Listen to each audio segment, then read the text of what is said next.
Hi കൂട്ടുകാരെ, 2019 നടന്ന SSLC mathematics എക്സാമിൽ നമ്മുടെ ചാൻസസ് എന്ന ചാപ്റ്ററിൽ നിന്ന് ചോദിച്ചിട്ടുള്ള ഒരു ചോദ്യമാണ് ഇന്ന് നമ്മൾ ചെയ്യാൻ പോകുന്നത്. ക്യൂരാറ്റിൻ്റെ ക്വസ്റ്റ്യൻ ബുക്കിലെ സീരീസിലേക്ക് എല്ലാ കൂട്ടുകാർക്കും സ്വാഗതം. ഇവിടെ a bag contain some red and green balls. ഒരു ബാഗിൽ നമുക്ക് റെഡ് ബോളും ഉണ്ട്, ഗ്രീൻ ബോളും ഉണ്ട്. If we take a ball from it without looking, the probability of getting red ball, probability of red നമുക്ക് തന്നേക്കുന്നത് 5 അല്ല, അത് കഴിഞ്ഞാണ് 1/4. ഓക്കെ, 1/4. എന്നിട്ട് നമ്മളോട് ചോദിച്ചു, ഒന്നാമത്തെ ചോദ്യം ചോദിക്കുകയാണ്, what is the total number of balls if there are 8 red balls? 8 red ball ഉണ്ടെങ്കിൽ total number of balls total ചോദിച്ചു. കണ്ടുപിടിക്കാൻ എളുപ്പമാണ്. ഇവിടെ 1/4 പ്രോബബിലിറ്റി അല്ലേ എന്ന് വെച്ചാൽ 4 ബോൾ എടുക്കുമ്പോൾ അതിലൊരു ബോൾ എന്തായിരിക്കും? റെഡ് ആയിരിക്കും എന്നാണ് നമ്മുടെ മീനിങ്. അങ്ങനെയാണെങ്കിൽ ഈ റെഡിനെ നമ്മൾ എന്ത് ചെയ്യുന്നു? 8 കൊണ്ട് ഗുണിക്കുന്നു. എന്ന് വെച്ചാൽ മുകളിലുള്ള ന്യൂമറേറ്ററിനെ ഏത് സംഖ്യ കൊണ്ട് ഗുണിച്ചാലാണോ 8 കിട്ടുന്നത് അതേ സംഖ്യ കൊണ്ട് മുകളിലും താഴെയും ഗുണിക്കണം. ടോട്ടൽ നമ്പർ 8 എണ്ണമെന്ന് അവർ പറഞ്ഞു. അങ്ങനെയാണെങ്കിൽ ഈ മുകളിൽ കൊടുത്തേക്കുന്ന ന്യൂമറേറ്ററിന്റെ എണ്ണമാണ് നമ്മുടെ റെഡ് ബോളിനെ റെപ്രസെന്റ് ചെയ്യുന്നത്. അങ്ങനെയാണെങ്കിൽ ഈ എണ്ണത്തിനെ നമ്മൾ എന്താക്കി മാറ്റണം? 8ലേക്ക് മാറ്റണം. അപ്പോൾ 1നോട് എന്ത് ഗുണിച്ചാലാണ് 8 കിട്ടുന്നത്? 8 എന്ന് പറയുന്ന സംഖ്യ ഉണ്ട്. ഇവിടെ സപ്പോസ് 2 ആയിരുന്നുവെങ്കിൽ നമ്മൾ എത്ര ഗുണിക്കേണ്ടി വന്നേനെ? 4 ഗുണിക്കേണ്ടി വന്നു. അങ്ങനെയാണെങ്കിൽ മുകളിലും താഴെയും 4 കൊണ്ട് വേണം ഇൻറ്റു ചെയ്യാൻ. പക്ഷെ ഇവിടെ നമുക്ക് 1 ആണ്. 1നോട് 8 ഇൻറ്റു ചെയ്താലേ ആൻസർ 8 കിട്ടത്തുള്ളൂ.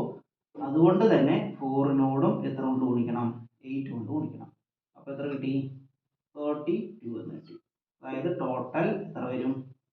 32. കിട്ടിയോ? ഈ ചോദ്യമുണ്ട്.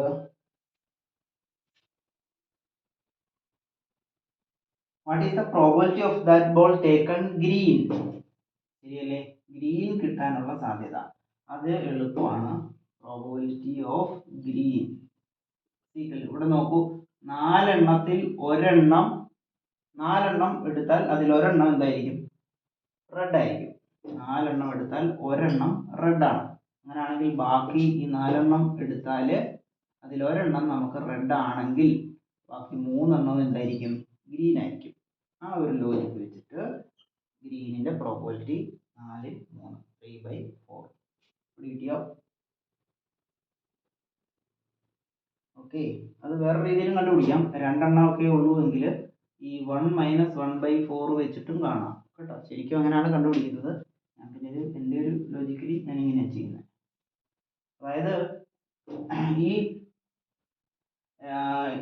റെഡിന്റെ പ്രോബബിലിറ്റിയും ഗ്രീനിന്റെ പ്രോബബിലിറ്റിയും കൂടെ കൂട്ടിക്കഴിഞ്ഞാൽ ഉത്തരം എപ്പോഴും 1ലേക്ക് കിട്ടത്തുള്ളൂ കേട്ടോ. പ്രോബബിലിറ്റികൾ തമ്മിൽ കൂട്ടി എപ്പോഴും ഉത്തരം എന്തായിരിക്കും? 1 ആയിരിക്കും കിട്ടുന്നത്. അപ്പൊ അത് അറിഞ്ഞിരിക്കണം കേട്ടോ. Find the sum of both probabilities, അത് തന്നെ നമ്മളോട് ചോദിച്ചേക്കുന്നത്. അത് സി ചോദ്യം ഇതാണെന്ന് എടുത്തോളൂ. അതായത് ഒരു കണക്കിൽ എത്ര പ്രോബബിലിറ്റി ഉണ്ടോ അത്രയും പ്രോബബിലിറ്റി കൂടെ കൂട്ടിയാലും ഉത്തരം എതിരെ വരത്തുള്ളൂ, 1 വരത്തുള്ളൂ. ക്ലിയർ ആണോ? ഇനി എത്ര സമ്മ് ചെയ്താലും കുറേ ബോളുകൾ ഉണ്ടെന്ന് വെച്ചു. ഇപ്പോൾ റെഡ് ഉണ്ട്, ഗ്രീൻ ഉണ്ട്, ബ്ലൂ ഉണ്ട്, വൈറ്റ് ഉണ്ട്, അങ്ങനെയുള്ള ബോളുണ്ട്. ഇതെല്ലാം ഒരു ബാഗിൽ കിടക്കുകയാണെന്ന് വെച്ചോ. എന്നിട്ട് ഇതിൻ്റെ എല്ലാം പ്രോബബിലിറ്റി നമ്മൾ കണ്ടുപിടിക്കുന്നത് വെച്ചോ. 4 പ്രോബബിലിറ്റി കിട്ടും. ഈ 4 പ്രോബബിലിറ്റി കൂടെ കൂട്ടിയാലും ഉത്തരം എത്തി വന്നിരിക്കും, 1 വന്നിരിക്കും. അപ്പോൾ ഇവിടെ 2 എണ്ണേ ഉള്ളൂ. 2ന്റെ പ്രോബബിലിറ്റി കൂട്ടിയാൽ ഉത്തരം എന്ത് കിട്ടും? 1 കിട്ടും കേട്ടോ. സംശയം നോക്കിയാൽ മതി. 1/4 ആയിരുന്നു റെഡിൻ്റെത്, 3/4 ആണ് നമ്മുടെ ഗ്രീനിൻ്റെത് അല്ലേ? 3 ഒന്നുകൂടെ കൂട്ടിയാൽ 4, 4/4 എന്ന് പറഞ്ഞാൽ 1 വരും. കിട്ടിയോ? ഇതൊന്നും പ്രൂവ് ചെയ്യണ്ട, ഇത് അറിഞ്ഞിരിക്കണം. നമുക്ക് ഒരു ഇതിനകത്തുള്ള എല്ലാ പ്രോബബിലിറ്റിയും കൂടെ ആഡ് ചെയ്ത് കഴിഞ്ഞാൽ ഉത്തരം 1 കിട്ടും. അങ്ങനെയാണെങ്കിൽ 2 എണ്ണം ആണെങ്കിൽ മറ്റേത് കണ്ടുപിടിക്കാൻ 1 മൈനസ് ചെയ്താൽ മതി, 1ൽ നിന്ന് മൈനസ് ചെയ്താൽ മതി. ഓക്കെ, പറഞ്ഞാൽ മറ്റേത്. അടുത്ത ഡി ചോദ്യം. From a box contain some red balls. ഒരു ബോക്സിൽ റെഡ് ബോൾസ് ഉണ്ട് ആൻഡ് സം ബ്ലൂ ബോൾസും ഉണ്ട്. റെഡും ഉണ്ട്, ബ്ലൂ ഉണ്ട്. The probability of getting a red ball കിട്ടാനുള്ള probability of red equal to A/B ആണ് പറഞ്ഞേക്കുന്നത് കേട്ടോ. അപ്പൊ ശരിക്കും പറഞ്ഞാൽ രണ്ട് ബോൾ കളറിലുള്ള ബോളുകളേ ഉള്ളൂ. ഒരെണ്ണത്തിന്റെ പ്രോബിലിറ്റി A/B ആണ് തന്നേക്കുന്നത്. എന്നിട്ട് നമ്മളോട് ചോദിച്ചു what is the probability of getting blue ball. ഈ ബ്ലൂ ബോൾ കണ്ടുപിടിക്കാനുള്ള പ്രോബിലിറ്റി ഞാൻ നേരത്തെ പറഞ്ഞ പോലെ രണ്ടും കൂടെ കൂട്ടിയാൽ എത്ര കിട്ടും? 1 കിട്ടും. അങ്ങനെയാണെങ്കിൽ മറ്റേതിന്റെ പ്രോബിലിറ്റി കണ്ടുപിടിക്കാൻ എന്ത് ചെയ്താൽ മതി? ബ്ലൂ അല്ലേ കണ്ടുപിടിക്കാൻ 1 മൈനസ് A/B ഇത്രേ ഉള്ളൂ. ഇത് വേണമെന്ന് അങ്ങോട്ട് ഗുണിച്ചെഴുതാം. 1 into B minus A/B ഇങ്ങനെയും എഴുതാം. ഓക്കെ, ക്ലിയർ ആണോ? B minus A/B ഇതാണ് ഉത്തരം. ക്ലിയർ ആണോ? അപ്പോൾ ഇത് ഒന്ന് നോട്ട് ചെയ്ത് വെച്ചേക്കുക. എന്താണ് പ്രോബിലിറ്റി? എല്ലാ പ്രോബിലിറ്റിയും കൂടെ കൂട്ടിയാലും ഉത്തരം 1 അവസാനിക്കും. ക്ലിയർ ആണോ?